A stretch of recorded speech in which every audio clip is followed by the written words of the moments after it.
कुएं में देखा तो उस कुएं में एक विशाल गिरगिट गिरा हुआ था।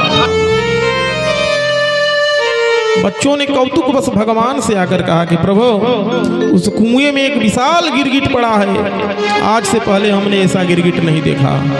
कौतुक बस भगवान भी उस कुएं में गए। भगवान ने भी उस गिरगिट को देखा और भगवान ने जैसे ही गिरगिट को देखा, देखने के बाद भगवान ने उस गिरगिट को स्पर्श कर दिया और जैसे ही भगवान ने स्पर्श किया, उस गिरगिट के शरीर से एक दिव्य महापुरुष प्रकट हुआ। और दिव्य महापुरुष का जब प्रकट हुआ, भगवान ने पूछा कि भाई आप कौन हो? तब उसने कहा, नृगो नाम नरेंद्रो हम इक्ष्वाकु तनयो प्रभो दानी स्वाख्यायमानेषु यदि ते कर्णमस्पृशं। हे प्रभु, मैं इक्ष्वाकु का पुत्र, मेरा नाम नृग है। भाई तो गिरगिट तू क्यों बना? तो बोला कि इक्ष्वाकु तनयो दानी स्वाख्यायमानेषु। भगवान ने कहा कि भाई इक्ष्वाकु का पुत्र नृग है, मैंने तेरा नाम नहीं सुना। बोला कि गिरगिट क्यों बना? बोला कि प्रभु, मैं बहुत विशाल दान, मैं बहुत बड़ा दानी हूँ। भगवान ने कहा अच्छा, इतना बड़ा दानी है तो मैंने तो तेरा नाम नहीं सुना। राजा नृग ने कहा कि अरे आपने नहीं ना सुना, दानी स्वाख्यायमानेषु यदि कर्णम स्पृशम। संसार में ऐसा कोई भी नहीं है जिसने मेरा आपके अलावा नाम न सुना हो। इतना बड़ा मैदानी था। भगवान ने आज कहा कि अच्छा, तो क्या दान करता था? उसने कहा कि प्रभु, मैं गौ दान करता था। कितने गायों का दान किया? बोला कि प्रभु, मैंने इतने गायों का दान किया जैसे आकाश के तारा को कोई नहीं गिन सकता, जैसे पृथ्वी के रजकण को कोई नहीं गिन सकता,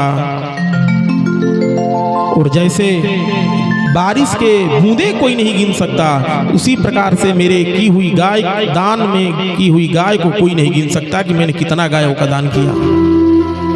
भगवान ने कहा कि अच्छा, जब इतना बड़ा दानी था तब तो गिरगिट क्यों बना?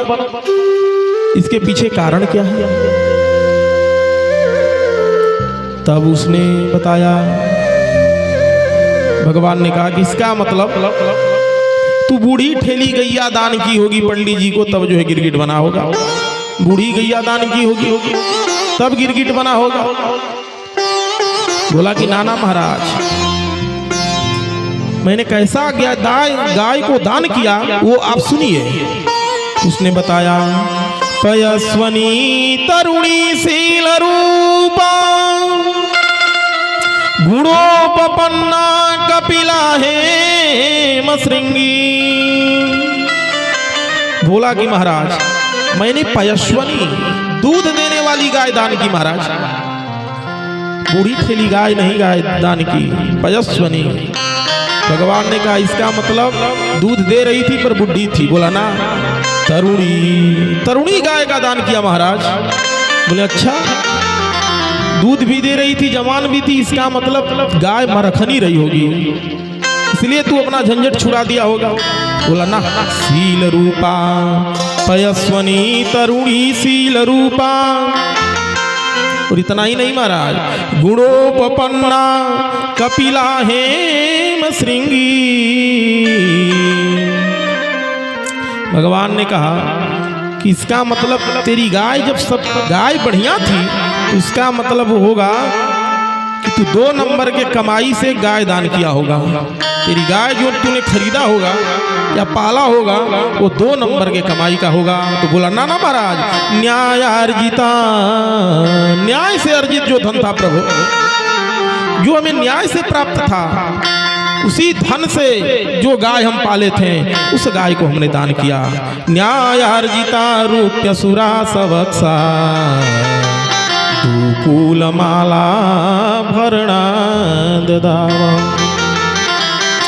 पयस्वनी तरुणी शील रूप गुणोपपन्ना कपिला हेम श्रृंगी न्यायार्जिता रूप्य सुरा सवत्सा दुकूलमाला भरणा ददावहं दुकूलमाला भरणा ददावहं। बोला कि प्रभु, और उस गाय के सींग जो है वो सोने से मढ़ता था प्रभु, और खुर जो है चांदी से मढ़ता था, और बछड़ा सवत्सा, और बछड़ा प्रभु साथ में दे देता था। भगवान ने कहा कि भाई, जब तुम्हारा सब कुछ एक नंबर का है तब तू गिरगिट क्यों बढ़ा? तूने जवान गाय दान की, दुधारू गाय दान की, सीधी सच्ची गाय दान की, फिर तू गिरगिट क्यों बना? तरुणी शील रूपा पयस्वनी कपिला, कपिला गाय का मतलब देसी गाय, जर्सी गाय नहीं। जर्सी गाय का भोग लगाने से, दूध लगाने से भगवान स्वीकार नहीं करते हैं।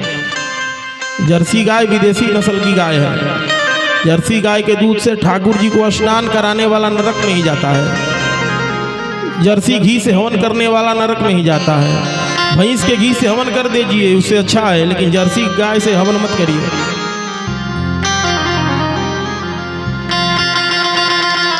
जर्सी गाय का पहचान है कि जिसके पीठ पर ककूद निकला हो, जिसे लोग डील भी बोलते हैं, जिसके पीठ पर ककूद निकला हो उसका पहचान है कि वो गाय जो है देसी है। तो उसने कहा कि प्रभु मैंने ऐसा दान किया, तो भाई तू गिरगिट क्यों बना? तब उसने बताया कि महाराज, मैं प्रतिदिन गाय दान करता था। एक दिन मैंने एक पंडित जी को एक गैया दान की। अब वो पंडित जी के यहाँ गैया पंडित जी लेकर चले गए, और रात्रि को गाय जो है वो पंडित जी के यहाँ से तुड़ा कर मेरे पास आ गई और मेरे गायों के झुंड में मिल गई। अब दूसरे दिन वही गाय मैंने पुनः दूसरे पंडित जी को दान की। अब ये वाले लेकर जा रहे थे, वो वाले ढूंढते हुए आ रहे थे। दोनों का जब आमना सामना हुआ, एक ने कहा कि ये मेरी गाय है, तू कैसे कहाँ से लेकर आ रहा है? दूसरे वाले पंडित जी ने कहा कि मैं तो राजा से अभी संकल्प करा कर लेकर आ रहा हूँ, तुम्हारी गाय कैसे हो जाएगी? पहले वाले ने कहा कि भाई तू आज संकल्प करा कर आ रहा है, मैंने कल ही इस गाय का संकल्प कराया था, ये गाय किसकी मानी जाएगी? अब दोनों में विवाद हो गया महाराज, और वो विवाद मेरे पास आ गया। अब एक वाले कह रहे थे कि ये गाय आज ली, वो वाले कह रहे थे कि नहीं कल ली। मैंने प्रभु मैंने बड़ी समझाने की कोशिश की, पर वो दोनों नहीं माने। मैंने कहा कि एक गाय के बदले आप लोग 1-1 लाख गाय हमसे ले लीजिए, पर वो दोनों इतने अपने बात पर अड़े थे, दोनों को अच्छा नहीं लगा। अब एक पहले वाले पूछते थे कि राजन बोल, वो राजन गाय मुझको दी? तो मैं गर्दन हिलाता था कि हाँ दी। अब फिर ये पूछते थे कि आज संकल्प मुझको दिया कि नहीं? तो हाँ। मैं फिर गिरगिट महाराज में गर्दन हिलाता था। उन दोनों ब्राह्मणों ने गाय को छोड़ दिया नाराज होकर। हे राजन, तू फैसला करने में जो है असमर्थ रहा, अपनी गैया संभाल। राजा होकर तूने न्याय नहीं कर सका, फैसला नहीं कर सका। और हे महाराज, उसी दोष के कारण, क्योंकि राजा होकर मैं फैसला नहीं कर सका, उस दोष के कारण मैं गिरगिट बना रहा, बनकर इस योनि में मुझे को प्राप्त हुआ। क्योंकि मैं दोनों ब्राह्मणों की बात सुनकर केवल गर्दन हिलाता था, सो मैं गिरगिट बनकर गिरा महाराज। भगवान ने कहा ठीक है, अब जा, तू मुक्त हो गया है, धाम में मेरे जा। राजा नृप को भगवान ने धाम प्रदान किया। बोलिए भक्तवत्सल भगवान की जय हो। बच्चों ने, भगवान ने बच्चों को बुलाया और बच्चों से भगवान ने कहा, पुत्रों, ये राजा, इस राजा ने ब्राह्मण का जानबूझकर कोई अपमान नहीं किया था। इससे अनजाने में न्याय नहीं हो पाया। ब्राह्मणों के बीच में जो झगड़ा चल रहा था उसका, अर्थात अनजाने में दोष किया ब्राह्मणों का, और ये फल मिला कि इसको गिरगिट बनकर गिरना पड़ा। तो जो जानबूझकर ब्राह्मण से द्वेष करे, ब्राह्मण से जले, उसका कौन सा गति होगा?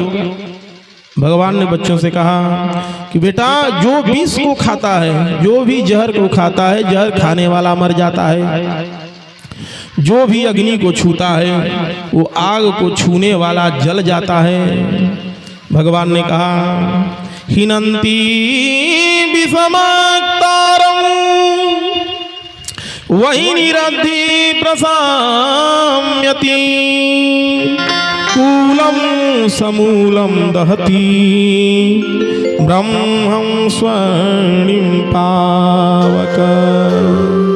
भैया जो विष को जहर को खाएगा वहीं मरेगा, जो आग को छुएगा वहीं जलेगा, पर ब्राह्मण का अन्न और धन खाने वाले का कुल का सर्वनाश हो जाता है। केवल खाने वाला और लेने वाले का ही नाश नहीं होता है। कूलम समूलम दहती ब्रह्मं स्वर्णिम पावक।